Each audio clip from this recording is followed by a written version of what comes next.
अनि हजुर चाहिँ कति वर्षको उमेरमा कम्युनिस्ट बन्नु भएको बुबा? 15 वर्षको उमेरमा। कहिले हो तपाईँ कम्युनिस्ट बन्नु भएको चाहिँ? 2026 साल फाउन 7 गते मैले यो विद्यार्थी सदस्यता लगेको। हजुर, पुष्पलालजीबाट, ऐतिहासिक व्यक्तित्वबाट, अँ, नेपाल कम्युनिस्ट पार्टीका संस्थापकबाट। संस्थापक मतलब बनारसमा लगेको मैले। बनारसमा मैले उहीँ पढेको। त्यति बेला कस्तो हुन्थ्यो कम्युनिस्ट हुँदाखेरि चाहिँ? के कारणले तपाईँ कम्युनिस्ट बन्नु भएको थियो?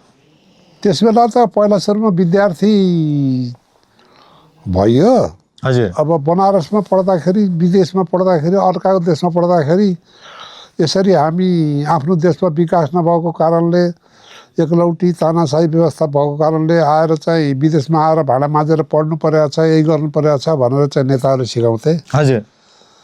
अनि नेताहरूले सिकाएको भरमा ए रहेछ के अरे भनेर चाहिँ पछि पछि बुझ्दै जाँदाखेरि त्यसरी लाग्यो। पछि दैलेख फर्किसके पछाडि चाहिँ शिक्षण पेसामा लाग्नुभयो, पढाउँदै फेरि पढाउँदै राजनीति गर्नुभयो। राजनीति गर्नको लागि पढाइयो, पढाउनको लागि राजनीति गरिएन कि राजनीति गर्नको लागि पढाइयो। गाउँमा बस्नको लागि, अँ, सङ्गठन गर्नको लागि। सङ्गठन गर्नको लागि।